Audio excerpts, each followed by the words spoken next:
Howdy, y'all. This is Walt Wilkins, and you're listening to real music, real shit. All right.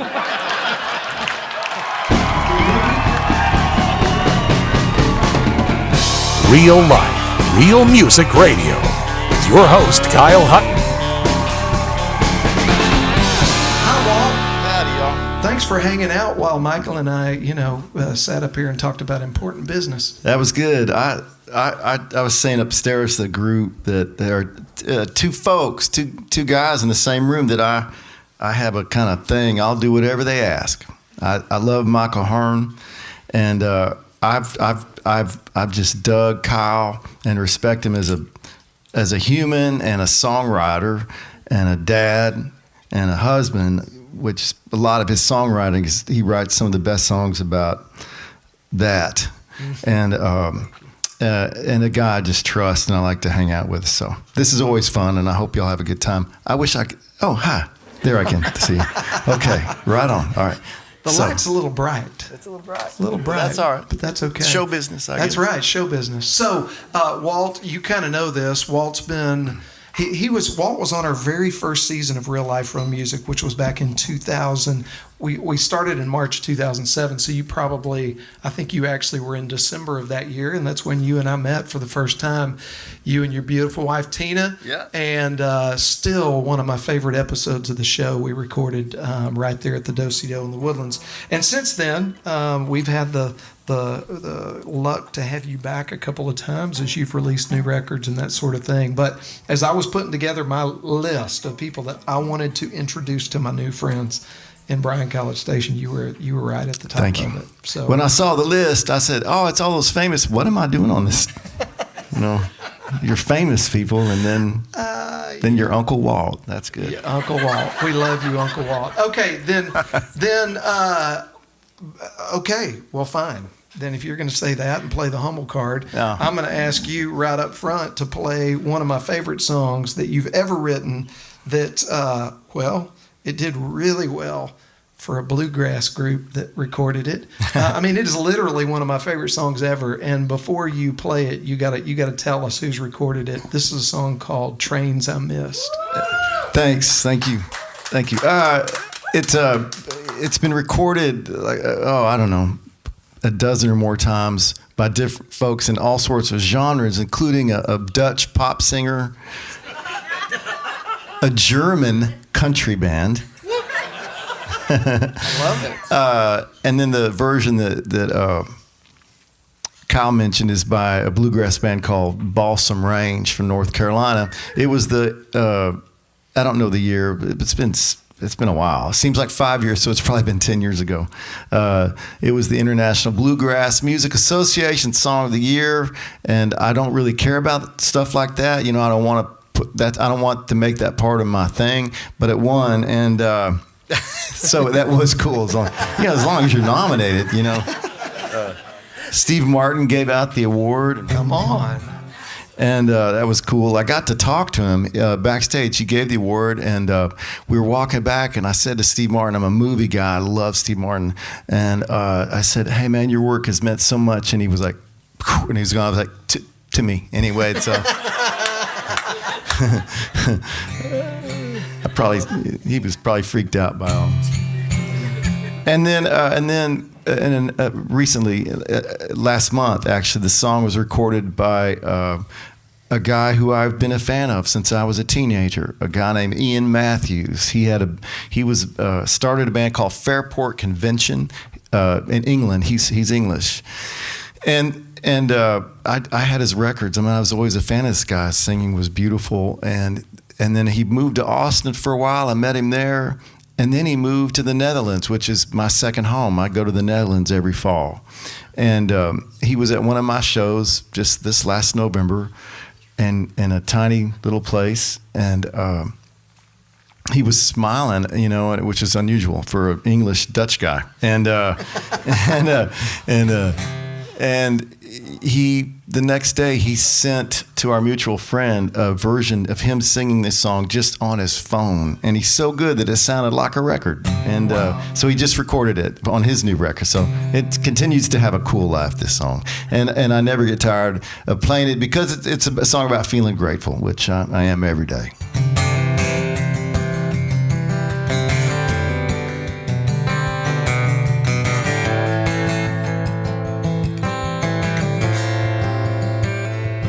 Here's to the trains I missed, loves I lost, bridges I burned, rivers I never crossed.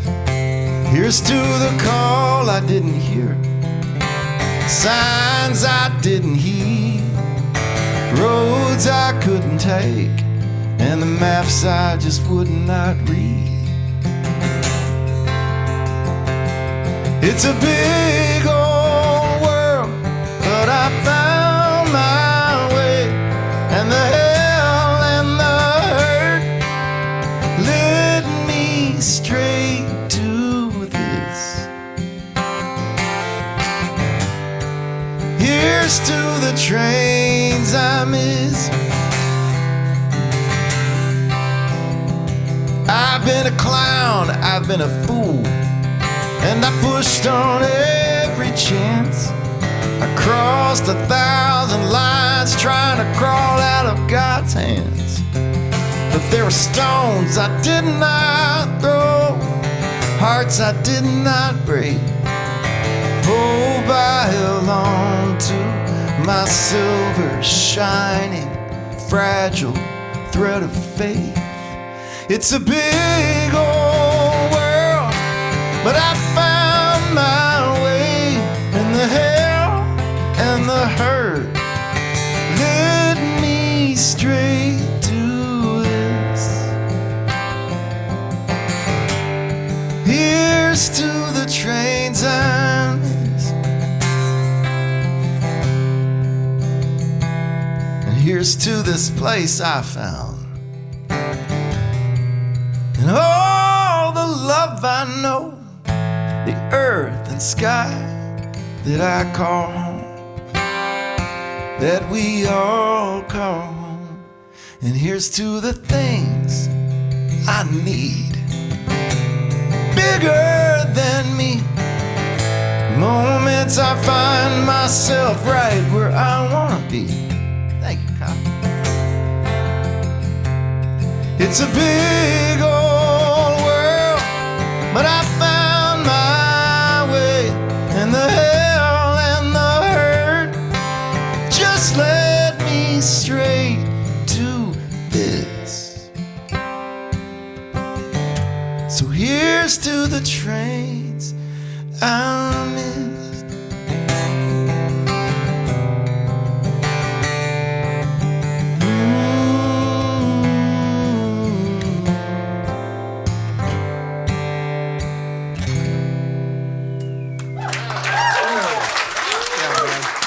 Thanks, y'all. At Michael's Barn Dance last year, Balsam Range played, and I was there. I'd played the night before, and so I always stay there as many days as I can before I have to get another gig. And so I was there when Balsam Range played, and they played that song, and I got to sing it with them, and it was one of the. It was a thrill, man. It was just a real cool moment. Real cool. Oh. Well, thank you. It was something. Okay, so in some ways, I feel like are there any budding songwriters out in the audience or people that write songs? Few. Okay, see a couple of hands. So to you and to me, we are at school tonight. Okay, and so the next class we're going to take is in a couple of songs that I want to talk about, and we've talked about them before, but I love to hear the stories. And you've got a song called Seven Hillsides that it is like, when I hear it, I feel like I hear something different every time I listen to it. It's kind of like one of those movies where you watch it and you pick up something new every time you see it. Tell us, I mean, like the impetus of the idea. I mean, has it changed since you know what I'm saying, the way you interpret it or the way you see it? But tell us about that song and play it for us. Songs do change. I found out doing this a long time that they're relationships. You know, you're with your songs. It's a relationship. They do change. They mean different things. This one, I suppose the big change was when I wrote it, I didn't have a son. You know, I didn't have a child. And so when Luke, my son, was born, then singing it, it had a little bit even more depth to me. It's a true story, this song. It was a friend of mine. I moved to Nashville, and I lived with another guy who moved from Austin, not in the music business, a guy we went to church together, and he's a great guy. We're really one of the finest humans I've ever known. And then he had a girlfriend pretty soon, and this is a true story about her grandfather. She told us one day at dinner, she's just telling a story about her grandfather. He was in a little tiny town of deep Appalachia, y'all, deep. And I grew up partly on Air Force bases and East Austin. I've never been afraid of any one group of people. Until I played the Appalachian Music Festival. Those people scared the hell out of me. But then that's where a lot of us are from. A lot of us pass through Appalachia. So anyway, the story is that he was in this little tiny town, he led the service of the Little Baptist Church in Tazewell, Tennessee. And you can't have just one job in a town that small. And this is in the 40s. And so he was a cabinet maker and a house framer. He kind of did other stuff, of course. And but on Sundays there he led the service. Young man, and he all fine and good until he had to perform 7 funerals in one day of boys lost in the wake of the D-Day invasion. A huge chunk out of that little town's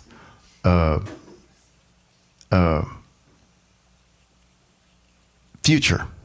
You know, that story really got me. And it was hard to write. I would write stuff for months, and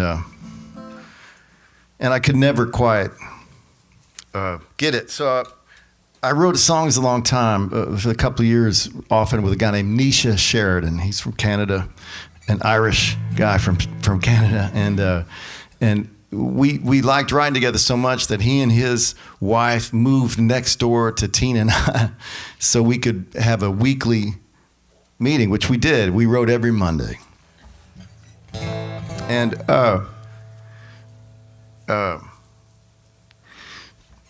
so we started this song on a Monday, and we knew we were onto something. And Nisha's great at choruses, and he got an idea, and we canceled all of our in Nashville. You're doing songwriter appointments, different people every day, and we both canceled the rest of our appointments that week and just worked on this song all week.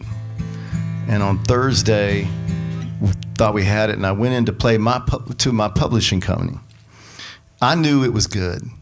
I did. I knew it was a good song. I knew it was. I knew I would play it the rest of my life, and I took it into the company I'd been with already for 4 years, and I played it for the 4 people on staff, the people that choose songs and take them to the artist, and only one of them wasn't there, but they all got together because I'd never said I'd like to play everyone a song, and they were like, "Well, okay," so they did it. And I played them this song, and they were embarrassed for me. They thought it was such a crazy song. They were like, "That's it, man. He's really gone over the edge." And they couldn't look me in the eye. And I knew that day. I was like, "I'm getting out of here pretty soon. I'm going home." But the cool thing is, that night, the one guy that wasn't at the meeting, because I left a recording of it, just me and a guitar, he called me that night. He said, "Man, I just heard the song you turned in today. This thing is special." He said, I'm gonna pitch it. I'm gonna find out where Ricky Skaggs lives. I'm gonna go see Ricky with this song. And I said, do you know him? He goes, no, I've never met him. I don't know. I said, how are you gonna find out where he lives? I don't know. The next day he calls me and he says, hey man, I just met with Ricky Skaggs. He said, I drove to his house. I had to call 7 people and find out where he lives. I went to his house and I said, Mr. Skaggs, this is a song I really feel like you got to hear. And he said, I'm not listening to it. I just finished a whole record. It's a gospel record. And I don't want to hear anything. I don't want to hear it. I don't want to fall in love with anything. I appreciate you coming out. Just leave it on the piano. He said he didn't even get inside to shake his hand. He said, leave it on the piano. So my friend Chris, the publisher, he called and said, I'm sorry, man. I tried. I said, man, that's just so cool. You went to his house, you know? And so then he calls again that night and he says, Skaggs listened to the song and he's going to put it on this record, which means he's stopping the printing and artwork of everything so he can add this song. And he recorded it, and that record won a Grammy, a bluegrass gospel Grammy. And his version, when I heard his version, which was much like the demo I'd done, I'm sorry you don't hear his before you hear me sing it, you know, because it's really beautiful. Anyway, that was, I felt like it was talking for a long time, and I'm sorry. And there's one other element. With apologies. All right. I went to seminary. I went to seminary in Louisville, Kentucky after college, kind of not knowing what I was doing. And I was kind of a high-end slacker. And but I had a car, you know, so I went to Louisville, and someone had said, I think, and there was a way to be a counselor. That's the only other thing I've ever wanted to do, counsel teenagers, because of my own experience. And I was there for exactly 10 days before I knew. I was like, this is not for me, you know. I'm not going to spend 7 hours a week trying to learn Greek, I'll tell you that. And so it didn't really work out.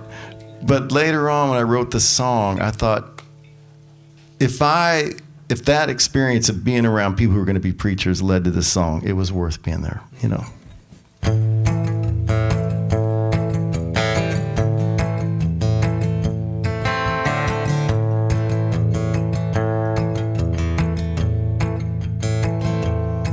All night I've wrestled Jacob's angel,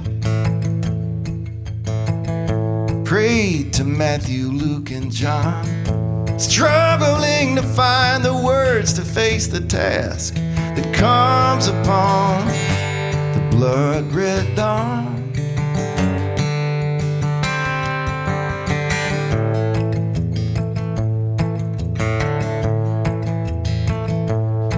I've buried men before their time, alcohol and sick lungs. How to bury 7 of these Appalachian miner sons who stormed the beaches wave on wave and sailed home to these rocky graves and family plots that bear their names.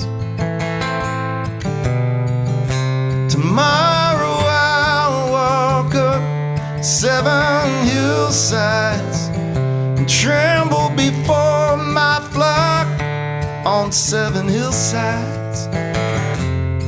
7 sorrows, 7 sons, 7 mamas, and everyone will turn to me for the word of God. What could this mean? And there I'll stand, good book in hand, shepherd to these precious lambs. What will I say? What will I say? What can I say? Now y'all, to tell the truth, I never thought much about the will of God before. When called to preach at 17, I was in love with fiery words and not much more.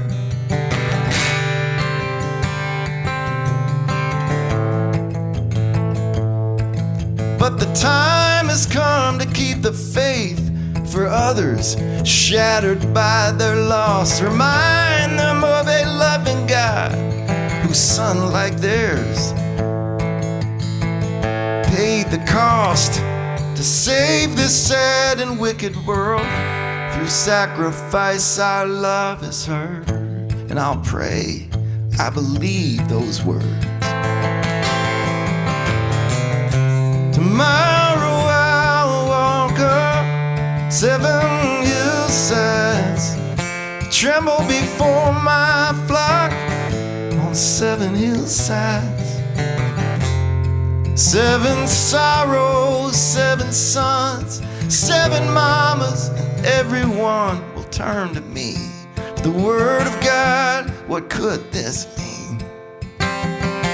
There I'll stand, good book in hand, shepherd to these precious lambs. What will I say?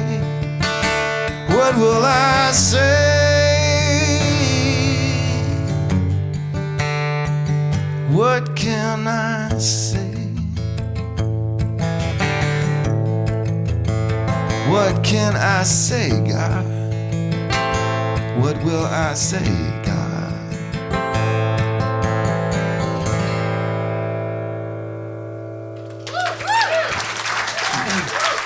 Thank you, man. Thank y'all. You know, I love hearing that. I hadn't heard that whole story before, because I had always heard, and I don't know if you said it, or I think maybe you said it, a little simpler version of why you decided to not be a preacher, because I think you had kind of cut your teeth, if I remember, in the Baptist church or something like that, and you like beer too much. Oh yeah, well, that is true. No, I never wanted to be a preacher at all, and I started going to church on my own, a church down the street when I was 13. And that church, just that community, really kind of saved me and lifted me up and told me I was all right and I'd be okay, do what I want. But it is true that one time I was playing at Belmont University, and my best friend she's a religion professor there, and she would have me come play for her seniors and play songs. And one time the head of her department was there, and one of the students said, "Well, I don't understand why you just play Christian music."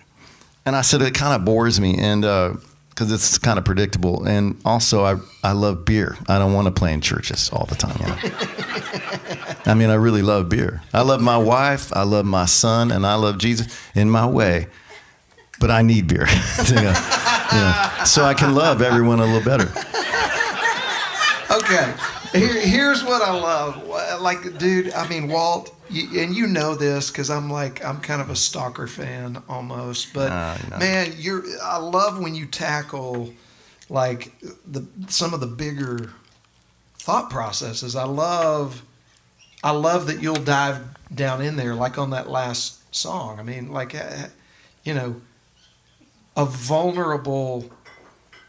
exploring a vulnerable shepherd who's trying to lead his sheep in a time where he doesn't even know why this thing's happening. Which is real common in the ministry. I have a lot of friends who are ministers there. Okay, I'm going to stop right there. No. But another song that you've written that I love, because I think there's so many little morsels in there that are that you put in the song, is a song that Pat Green did a version of, and I'd be interested if I know you've done a version of it. If anybody else has, that's a song you wrote called Poetry. I wonder if you tell us a little bit. I mean, I love this song. Thank you. I never get tired of playing this. To answer about writing about things, I can only speak for myself. You write about what you think about and what moves you. And to me, why we're here and how we got here and what else is there to think about once you start thinking about that, So I was never great at songs about girls and stuff, which I thought about them a lot, until I'm not saying I didn't, and I have some songs about that, but you're like that too. We've talked religion. We talk about philosophy and religion, and we talk about deeper things. This song, I don't know how to say where sometimes sometimes if I don't write a song for 3 months or something, I'm like, oh my God, it's over. I'll never write another song. But they always show up, and it reminds me that, yeah, this is my work, and I'm grateful for it. And this song, I don't know. It wasn't. If you've not to hear the song the first time, you would think the whole song was written toward what's called the hook, the last line of the chorus traditionally, and it's the word poetry. You would think that that's how we came in. It was the last song. It was the last word in the song. We couldn't figure out. I was writing this with a friend of mine named Davis Raines.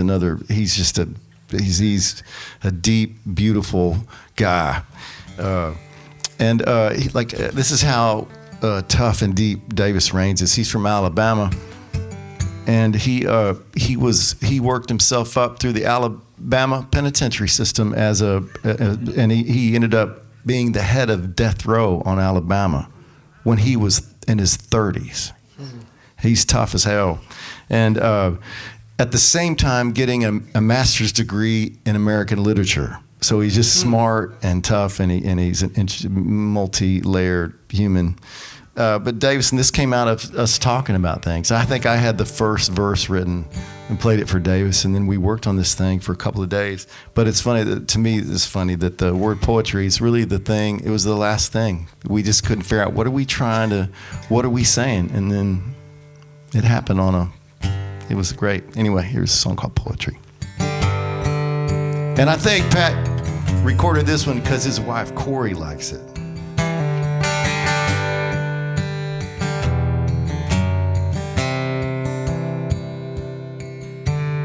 Some things I've done make my conscience burn, my very spine shudder and squirm. And I can only hope I've learned from my sins. I heard a voice when I was 13. I got baptized, washed up clean. But the world has a way, if you know what I mean, of scuffing you up again and again, and that's good. I can't explain a blessed thing, not a falling star, feathered wing. How a man in chains has the strength to sing. Just one thing is clear to me, there's always more than what appears to be when the light's just right. I swear I see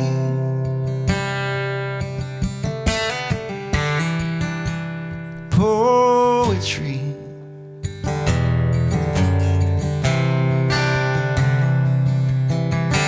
Now somebody made everything, from the soul inside out to Saturn's rings. How my baby smiles and how Aretha sang. Well, of course we were created.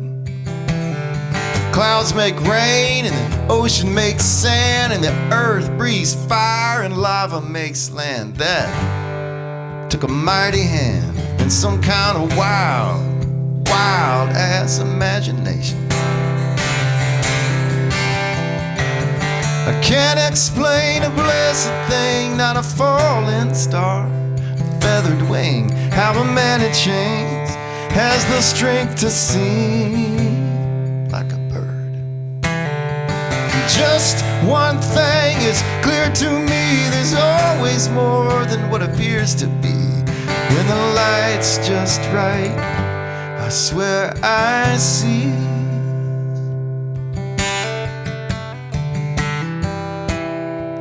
poetry.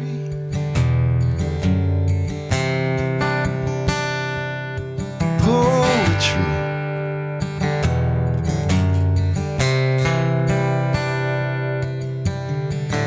The dreams I dreamed came back 10,000-fold. Friends I have right here, and the woman I hold. I look down, I'm on a street of gold. After all the mud along the way. And sometimes the big beautiful mystery leans real close and on me whispers I'm home and I am free.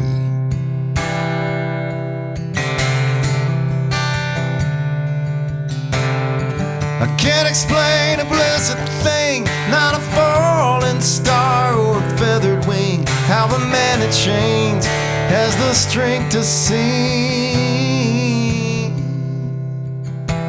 Just one thing is clear to me, there's always more than what appears to be. When the light's just right, I swear I see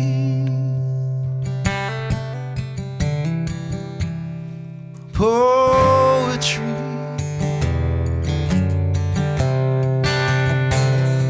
Poetry.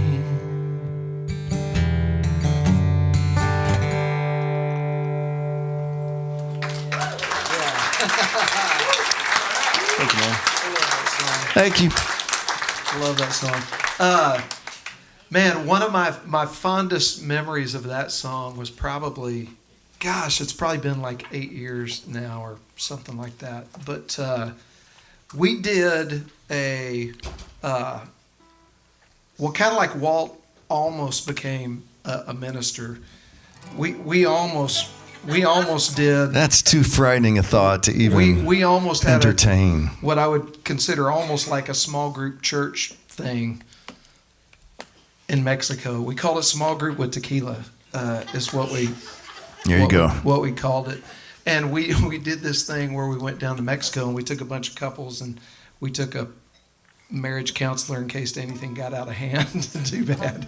And we went down and we took Walt and his wife Tina and me and my wife Tara, and we went down and we just kind of curated about a 4-day deal where we just we dove into music and we talked about the deeper meanings of songs like that. And it's funny, stuff does really get deeper with tequila.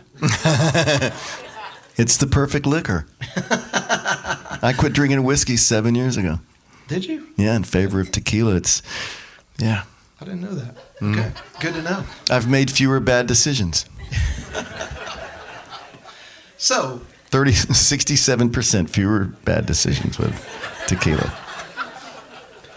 Thank you, sir. we may have to revisit that thought process of sitting on the beach. Yeah, in I don't know. Mexico. We Yeah. may have to do it again. Okay, so I'm going to, since we were kind of on the Pat Green thing, I mean, you went out and played. First off, Pat was one of the first guys that, from his platform, really kind of told the whole world that you were one of his big songwriting heroes. Absolutely. And, Walt Wilkins lives in Nashville. Yeah. So anyway, he sings about you. By the way, I was 40, so. To Pat, I guess that seemed like the end. He was like 23 He's the or end of something, life. right? He's Yeah. 40. Oh, my God. Yeah. Okay. So anyway, Pat is a huge fan of yours. He's recorded a bunch of songs you've written. And another one that to me is just an amazing story song is Ruby's Two Sad Daughters. Yeah. Thank you. Am I going to play that? Yeah. It's slow. It's so slow. Are y'all doing okay out there? Is everybody all right? Okay. I probably forgot to tell everybody the show is running a little long because we had a cool opener. If you need to get up and go to the restroom or get a drink or whatever, just do it quietly. Or go relieve the babysitter, if you got to do Whatever you need to do. I understand all that. This song, I used to, for 4 years, I scouted locations for movies for the state of Texas. The Texas Film Commission is still, but at the time was the most rockin'. We had, it was California, New York, and then Texas. We just had so many movies. And I was the location guy, which meant I was on the road all the time taking pictures. You'd read a script, and then they'd send a script, big movies, small movies, and you would say, "Yeah, I think you would do this movie here and here." And to get the job, you had to have a really good working knowledge of Texas, which I do. I did growing up, and I do. fifth generation on one side, fourth on the other, so we had family everywhere. My grandmother had 9 sisters, and they were spread all over, and so we were always visiting family. So that's just how I grew up, you know. And my dad loved Texas and loved to drive. So we were just, it was, I had a pretty good working deal there. So I got the job, and it was just the greatest. I loved the job. I loved the people I worked with. I had the greatest boss ever. And but I worked on a movie called, and I can't believe it just flew out of my head, but it was Leap of Faith with Steve Martin and Deborah Winger and Liam Neeson, who I love, but awkwardly cast in this movie as a Kansas sheriff. So it made no sense at all. But the movie wasn't as good as maybe it should have been because the script was really good. Manny, what happened is I turned my guitar up accidentally. That's why I have tape here. But anyway, so I turned my guitar down a little bit here so it won't pop. It was something like it's clipping. So if you give me a little bit more guitar in the wedge, and I'm sorry about that. So I was up at the Panhandle working on this big movie, Leap of Faith, and every day I'd scout locations with their location consultant guy, and ended up being a great guy. We had a good time, but we would just go off. We were staying in Amarillo, and just each day for about 3 weeks, each go take a different direction, trying to find all the locations for that movie, and then meet at this at the end of after that, and it was February, where everything in the Panhandle is one color, man. It's gray brown sky and everything, and so we would have a cup of coffee and a piece of pie at the end of our scout each day at about 5. We'd meet back at the same place, and it was this like pure Panhandle, West Texas. You know, everything's utilitarian. So here was this little cafe next to a little motel called the Golden Spread Cafe Motel in Groom, Texas, 40 miles east of Amarillo. It's famous for having like an 80-foot high cross that you've probably seen on I-40.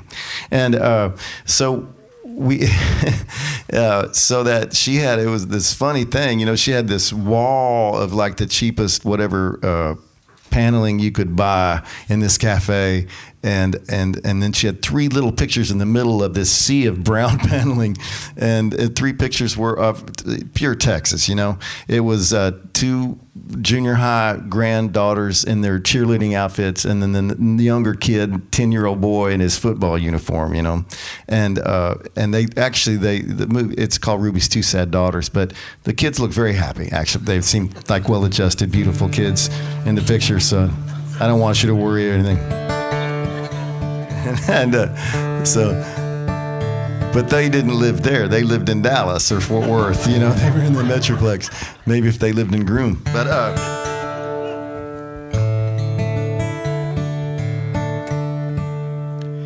I wrote this song. It took me 6 months to write, and when I finished this song, it was just when the first 10 songs I wrote, I thought, all right, my first good song. This one meant a lot to me at the time.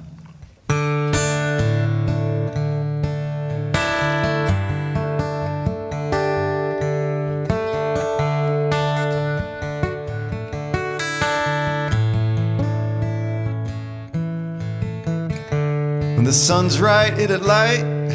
Hit it right. When the sun, let me try that again. When the sunlight hit it right, on its way down, it was the prettiest thing in our little town. And we'd all steal a glance at the plastic frame with the cracked glass that held the picture of Ruby's 2 sad daughters.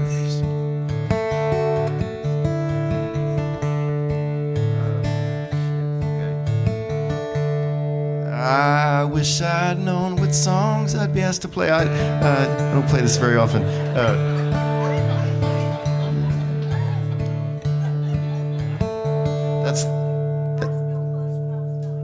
We'll go with that. I think it's the 3rd verse, but we'll go with it.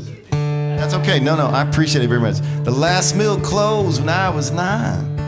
Daddy left, and Mama cried again. And I spent my nights cleaning Ruby's floors. Just another cafe on a wind-swept highway where farmers bitched. Weren't no good football anymore. In this land that knows no laughter, this land that holds no water. We were all in love with Ruby's two sad daughters.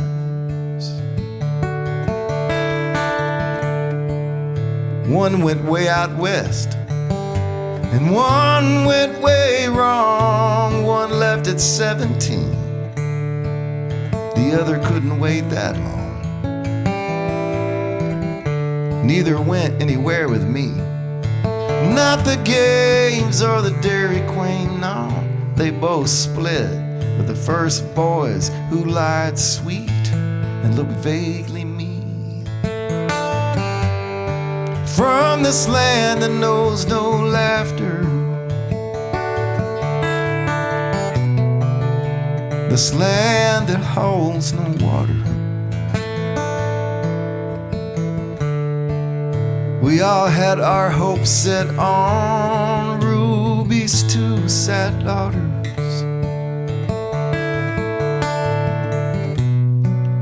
Why so pretty and forlorn? Why so permanently blue? I guess ours wasn't much of a kingdom to rule.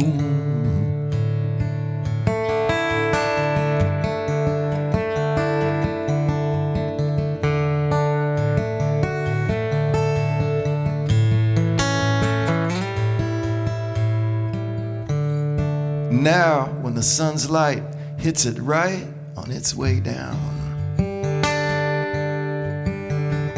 it's still the prettiest thing in our little town.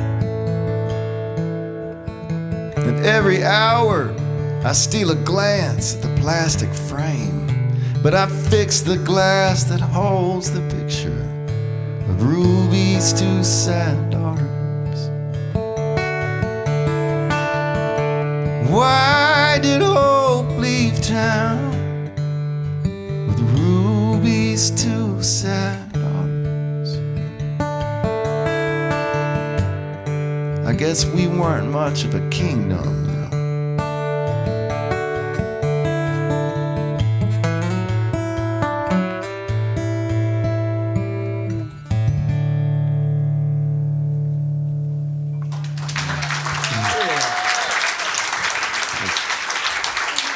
You have to say about playing it for Guy Clark?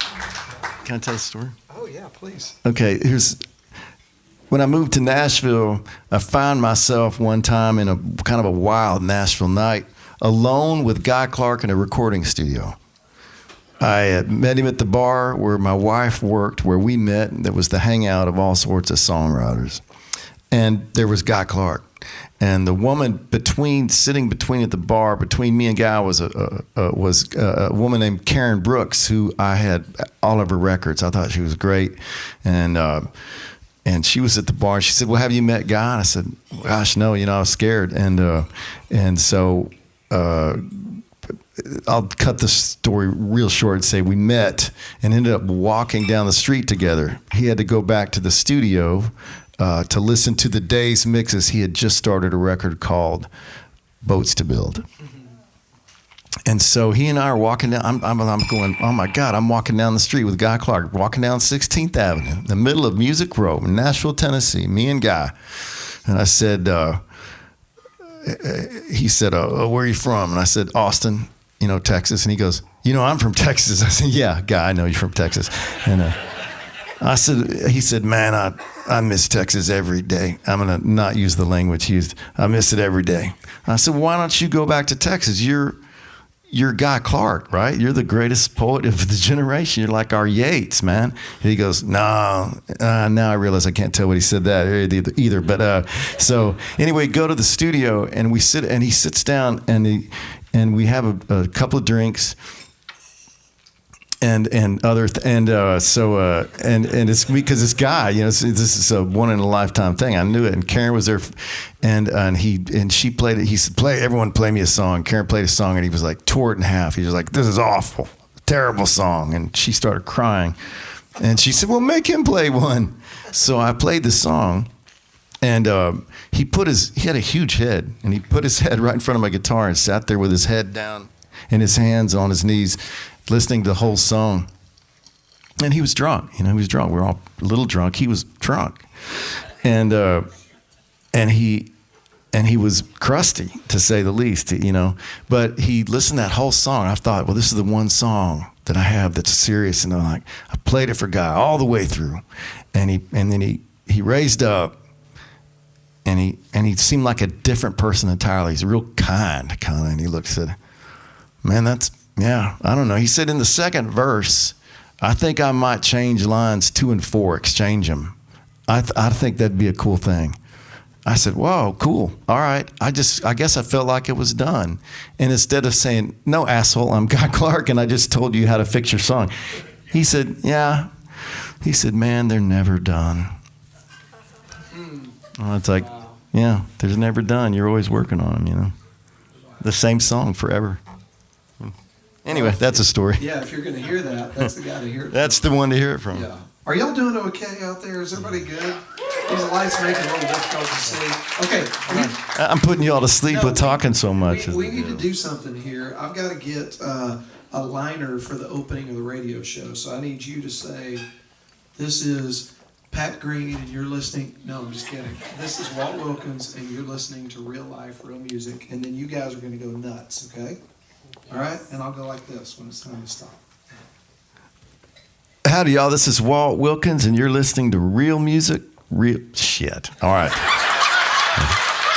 It's 2 lines. Did we get that? It's 2 lines. Keep that in. 2 lines. Like Guy said, reverse the 2 and 4. He did do it, guys. And it'll be perfect. I'm sorry. I'm so sorry. All right. Howdy, y'all. This is Walt Wilkins. You're listening to Real Life, Real Music with Kyle Hutton. Damn. Perfect. Damn. Hey, and on that note, since we're celebrating, Yeah. Nicole Purifoy, where are you? Yeah, it's her birthday. Happy birthday. Happy birthday. Todd Purifoy is one of the premier photographers in the Texas Red Dirt scene, and he made his wife come here on her birthday tonight. I'm just kidding. I'm She sorry, wanted to be Nicole. here. Thanks for spending the night with us. You guys are special. Okay, so I've been leading you all over the place, and I've mainly been picking like the sad, introspective songs. So why don't you pick an upbeat song, because then I'm going to pick another sad, introspective one. Okay. Well, here's a song. I was talking about relationships. How your songs some songs fall out, and then later on you pick it up again and go, oh, this means more than it did, before. So I'm going to play a song that I wrote 30 years ago, and I've always enjoyed playing it, but it means more and more to me all the time, and I love playing it, and I play it most nights, and. Pat always says he's going to record it, but he hasn't yet.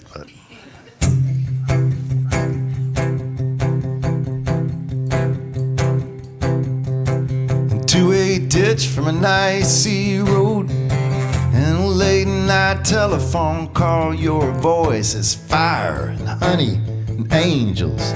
You understand. In a Nashville alley in the rain, feeling more like a shadow than a man. I say my name twice to the bricks just to hear it bounce back again. I would not make it through. I would not make it through without you. Sometimes it it's a telephone line, and sometimes it's water, and sometimes wine. Sometimes it's the ancient blessings of paint, hammer, and nail. Sometimes it's eyes down in the weeds, far from the banks of the river of peace, looking for signs of each other's hearts. Lost along this trail, I would not make it through. I would not make it.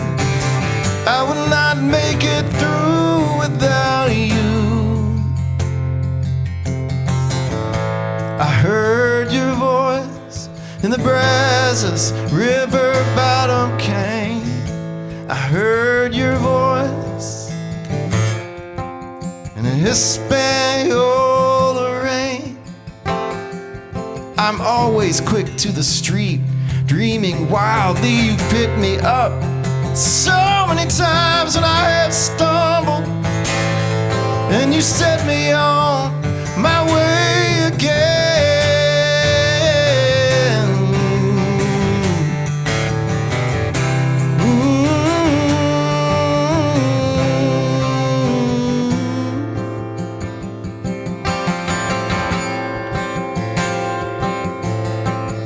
Driving home through a field of stars, silver and gold on a blanket of big blue mystery.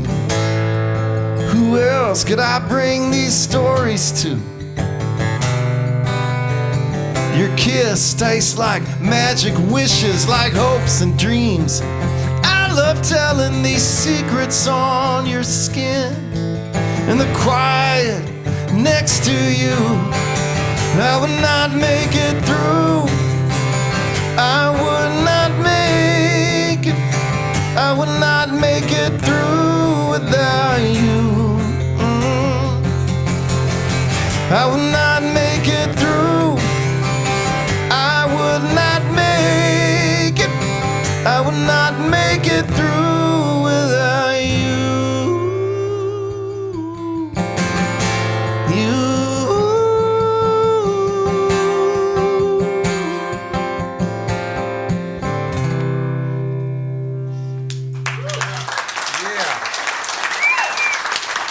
That needs to get on that. I know. He needs to. Well, I want to just very quick say thank you one more time, first off, to Michael Hearn for coming out and joining us tonight and telling us a little bit more about the newest addition to the cultural music experience here in Bryan, Texas, Yeah, Big Barn Dance. And be sure and pick up some info on the way out. Buy a house concert right out here after the show. It's going to be amazing.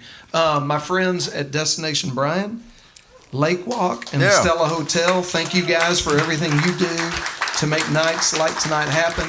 And again, man, we've been doing this show for, we're in our 16th year now. Obviously, first full year here. We've been down in the Woodlands, Texas, making music for a long time. We're glad to add Bryan, Texas as one of the key places that we collect this content and do this. And we couldn't do it without you guys, the season ticket holders. But then also, man, Blue Forge Alliance stepped up in a big way to help us make sure, thank you, that we could make this possible. And you guys do so much in this community and in our country, trying to keep a lot of different things alive. And I appreciate you guys putting your money where your mouth is in the culture where you call home. So thank you guys and all of the guests this evening. I hope you're having a great time tonight. Okay, can I play one, Walt? Please, man. Okay, so Play a bunch. I told you I met Walt through Real Life Real Music, and because they taught me in sales, the biggest price you can pay for anything is to ask. So when Walt was at Real Life Real Music the first time, or maybe shortly after, I said, "Hey man, could we write a song?" And he surprised me and said, "Well, sure." So Walt lived at the time, I think you were in Round Rock. Are you still in Round Rock? No, it's Cedar Park. Where were you? Okay, all right. 20 years. I think we've lived in Cedar Park longer than anyone in the history of Cedar Park. It's not a place where you go, with your forever home, but... Well, so I don't know. That was a ringing endorsement for Cedar Park right there. Sorry. Guess we won't be getting any money from that Chamber of Commerce. No, it's as they say, it was a good place to raise the family. As our T-shirt, my son came up with a T-shirt. I said, Cedar Park, safe and quiet, and quiet. Yeah. So Walt says, yeah, man, we can write a song. And I'm like, oh, this is amazing. And he said, why don't you come? We'll have some lunch and we'll write a song. I'm like, that's perfect. And he said, meet me at Rudy's Barbecue off of I-35. In Round Rock, yeah. In Round Rock. We'll have some lunch and write a song. Well, so I show up and I park the truck, in between the gas pumps and the picnic table, and park the truck and walk over, and I left my stuff in the truck because we're going to eat lunch and then write a song. Well, Walt's sitting out at one of the front picnic tables with his pad, his paper, and his guitar, and he meant eat lunch and write a song. And so we sat down, and all the business guys were coming through for lunch and looking at me like, what are you doing? And I'm like, I'm writing a song with Jesus. What are you doing? And when you're not here, I tell that story. I walk up and here's Jesus sitting at the park bench at Rudy's Barbecue, and I sit down. So we sit there, and these guys are walking by, kind of looking at us like, what are y'all doing? And we're like, what you wish you were doing. So we wrote this song at Rudy's Barbecue during the middle of one of the longest droughts in the hill country, I think. Yeah. And you I think, had this first line. Yeah.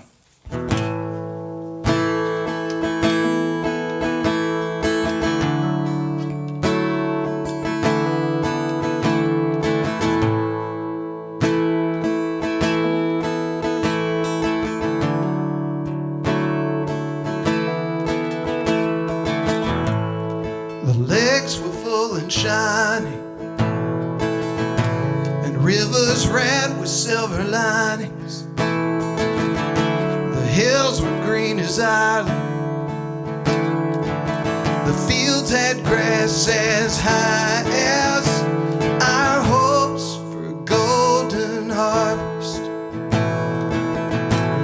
We'd weathered through the hardest season we ever faced, and God surely blessed this place. And there'd always be more rain. Well, that's what I dreamed last night.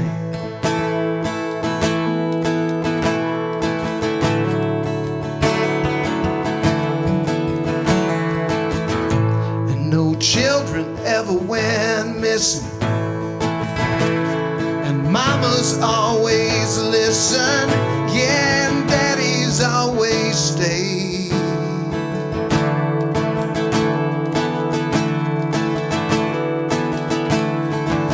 And every girl a princess, and every boy a witness to the way this all could be.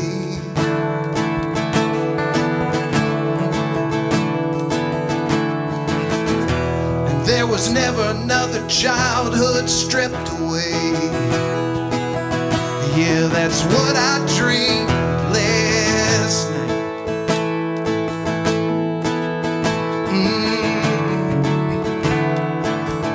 What I dreamed last.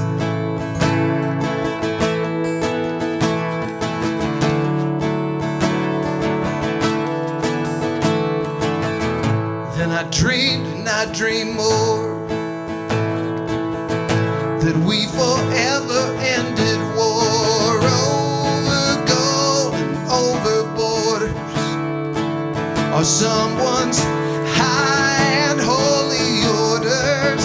And while the generals rattled their blades, we all gathered in the shade, 'cause every soldier made it home today. every single soldier made it home today. Well, that's what I dream last. Yeah, that's what I dream last.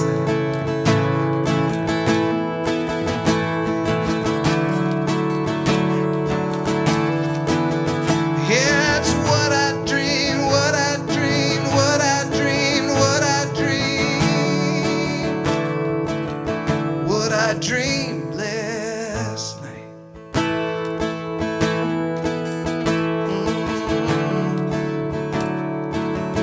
What I dreamed last night.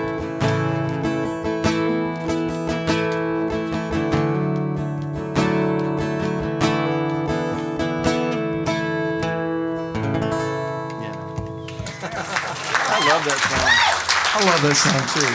So, many of you have been here. You've heard my story, learning how to write songs here. So, if you'd have told me when I was playing some of the first really bad songs I'd ever written at Kay's Cabaret or Beef and Brew or any of those now down and defunct places. Oh no, Beef and Brew is gone? Oh, it's gone. Oh, heck. It is gone. If you'd have told me, because we wrote that song, and it wasn't too long after that, Walt called me and said, "Hey, Gal," he said, "that song we wrote, I just put it on a record.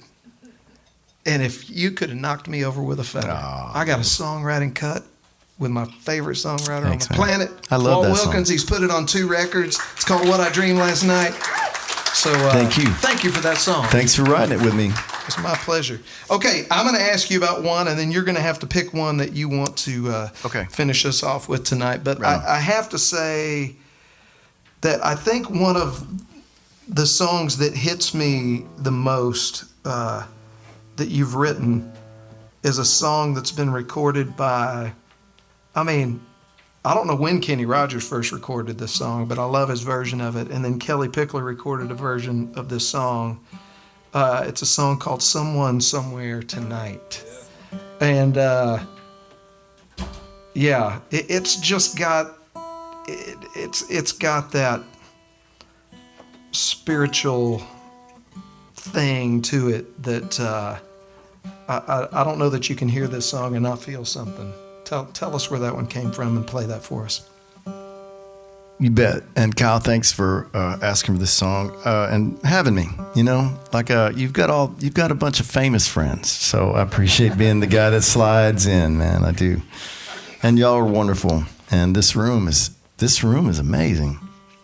And my hotel room is the biggest room I've ever had in my life.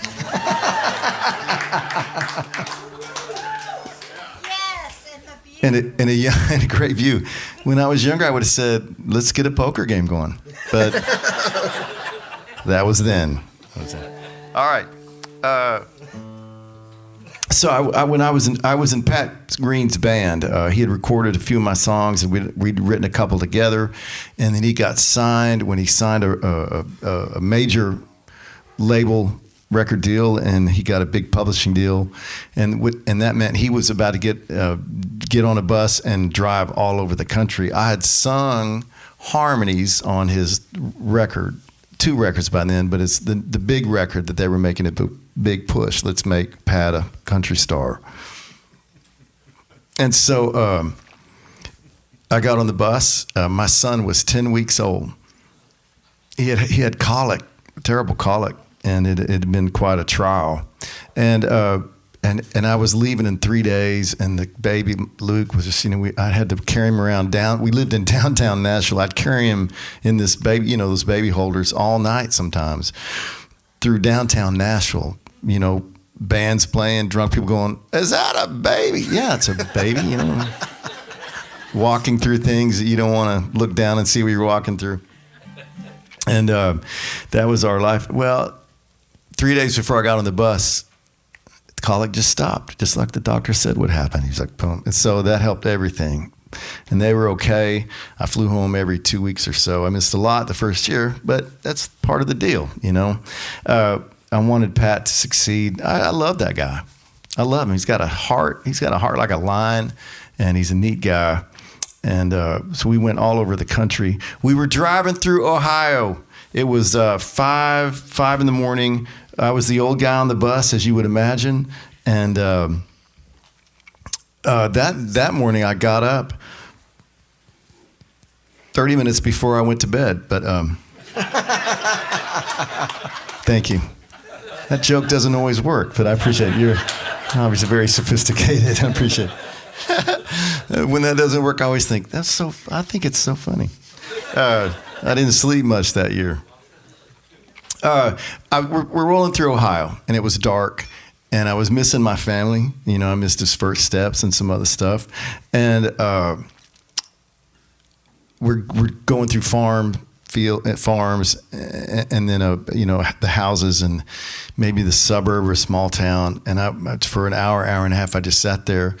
I got my book and I just started writing these things down in the dark. You should have seen it. I had to make sense of it the next day. But anyway, I started this poem and I took it back. I had it mostly kind of framed up and I showed it to my friend Davis Raines, and he helped me finish it. And I love this song, and it's had a great life. I honestly, when I heard the Kenny Rogers version, I thought, oh my God, I'm going to be rich. But as it turned out, he didn't release it as a single. And it wasn't his decision. He thought it was going to be big, but it's been recorded a lot, and Pam Tillis did it too, in Nashville, but a lot of other folks. It's been fun, and but this is what I think. You know, I looked out of those fields and I was thinking, that house, you know, us watching lights come on, some lights go off, shift workers coming home, the sun start coming up. And I thought every one of those houses has a story like my house. I'm homesick. I'm missing my baby. I don't barely know him yet. As a newlywed, all these things. And I was thinking about those houses. Every house has a story. And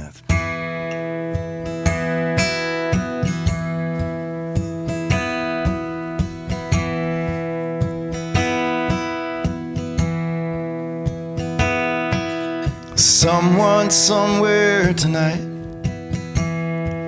is taking their first steps, letting go of the hands that have held them, and trusting themselves,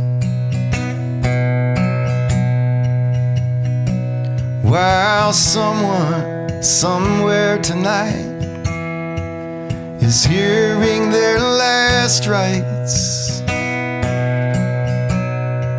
and hoping with all their might that there's something else.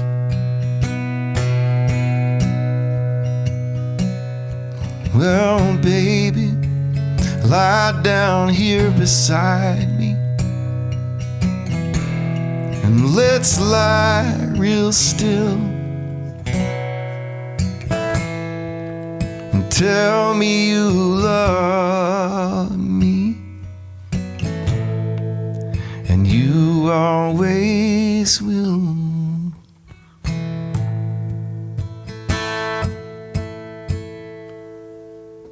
Well, someone somewhere tonight is tasting their first kiss, whispering softly this wish for this night to go on.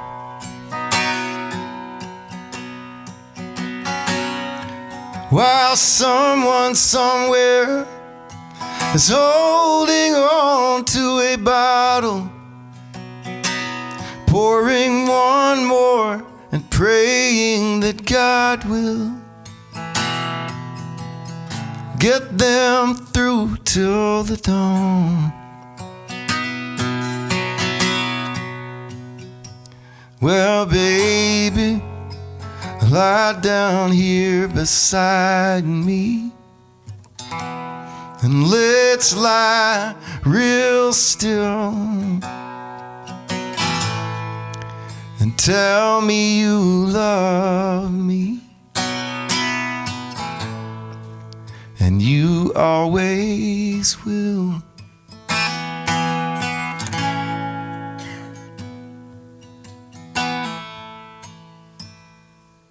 Well, someone, somewhere tonight is stuck in a prison, and they're breathing but just barely living behind walls of their own.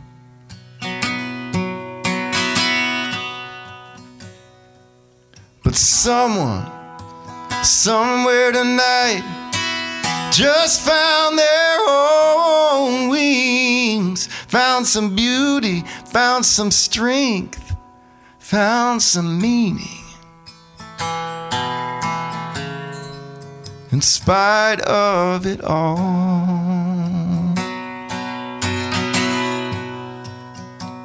Well, baby, lie down here beside me, and let's lie real still, and tell me you love me, and you always will.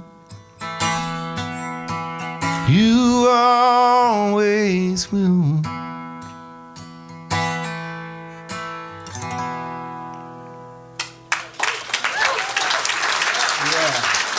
Thank you, man. Thank you. Have y'all had a good time tonight? Thank you guys for hanging out with us this evening. We got a little bit of a late start this evening, but man, we sure appreciate you. We sure appreciate you hanging with us. Be sure and pick out barn dance. Pick up your barn dance information on the way out. What you got, Sarah? We have to draw a winner. Oh, we're drawing a winner for somebody won some tickets. All right, yeah, let's get it. Oh wait, you got some more. You got some more things right here. Okay, so. Yeah, of course. Okay. Yeah, I'll use Walt's your guitar. going to decide which song he wants to finish with. Let me. Where you gonna wait? Yeah, I didn't write that one. Ignore him. So I don't really know it, but but that happens a lot. People ask me. Hey, but thank y'all. Thanks for being here tonight. What'd you think about my friend Walt Wilkins and Michael Hearn? Yeah. And somebody make sure you pick up. I mean, at $5,000 with the sponsorship for the barn dance and a Michael Hearn, Walt Wilkins house concert or office concert. I could see that happening in an office somewhere. Heck yeah. Y'all, somebody pick that up on the way out. We need to raise some money for barn dance and help make sure we get all these amazing entertainers here. Okay, thank you guys so much for being such an attentive audience. We appreciate you this evening. In just a month, me and Walt's friend, Mr. Jack Ingram, is going to be sitting right here in this chair, and we're going to hang out with him, to be followed by Bruce Robeson and some of the other amazing singer-songwriters. Yeah. So don't miss being here. All right. Yeah, I saw Jack just the other night. Played on a gig with him, and why wouldn't I? Is this one muted, Manny? My guitar? Oh no, he's plugged in mine. He's in mine. I'm in. Yeah, he's just playing. We're unmuted. I want to say that I play all the time. Play all over the country. I go to Europe, like I said. But a night like this, for folks like y'all, it means the world. It's a real privilege, and I appreciate it very much. This night will stay with me for a while. So. I also want to say, I was thinking about, this is Monday, and you don't play much on Mondays, and my friend Tommy Alverson says playing on Mondays is like finding money in your jeans. So perfect, Manny. Thanks, brother. So if my wife were here, she would ask me to play this song. It's on this. I'm making a record right now, first one in a while, and this song is on it. And she likes this record. Everyone here has got a dog, I hope, because dogs make everything better. And so I just recorded it for the first time, and And here's a song, a friend of mine, a young friend of mine who I've known a long time, I think the world of, her dog ran off, and that's the worst feeling when you don't know where your dog is. And when I say dog, it's a Chihuahua, but still.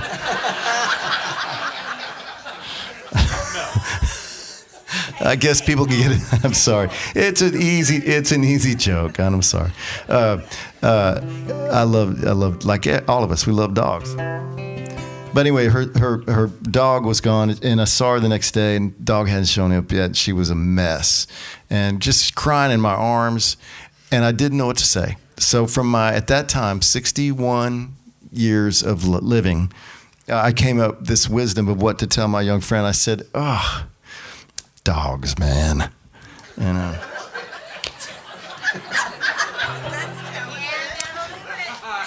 yeah, I'm sure that was great comfort. But it gets worse, because the songwriter part of my brain thought, while she's there crying in my arms, my songwriter's brain went, "That's not a bad title, really." And that's how shallow and self-serving I can be. So I present to you a song called "Dogs, Man."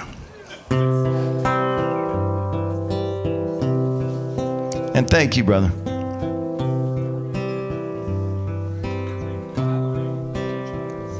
Dogs, man, they curl up in your heart, they drag you to the park where you get to talk to folks you wouldn't normally talk to. Sometimes till after dark. And dogs, man, they just trust you so much, they'll jump right up in the truck, whether you're going to the hardware store and back or moving across the country. Dogs, man. Dogs can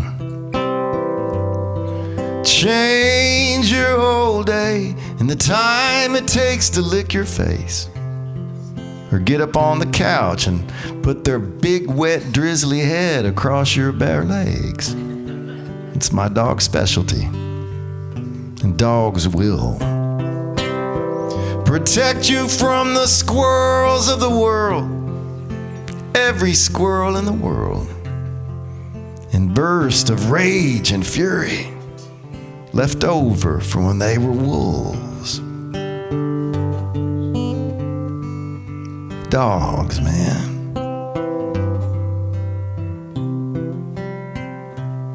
Dogs, man, they'll run straight into the lake when you're yelling, "Not today, we don't have time."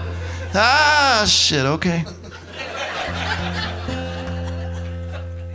And they'll get out and shake and shake and shake and stretch out smiling in the sun.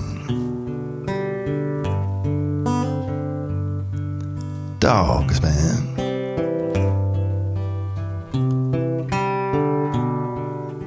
I was standing next to my dad. He held a shovel in trembling hands. He was crying like a kid. On that cold morning, we buried Sam. Dogs, man.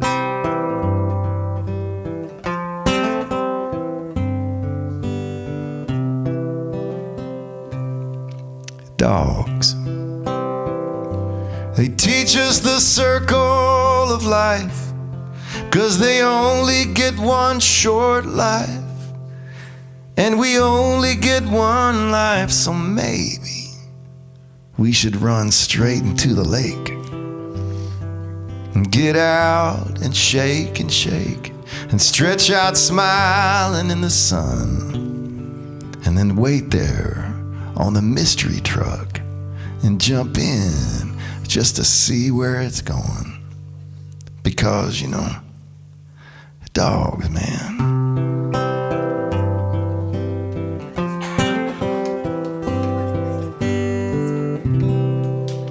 All right. Thanks y'all so much for a great night. Thank you, brother. ladies and gentlemen, Mr. Walt Wilkins. Thank you, brother.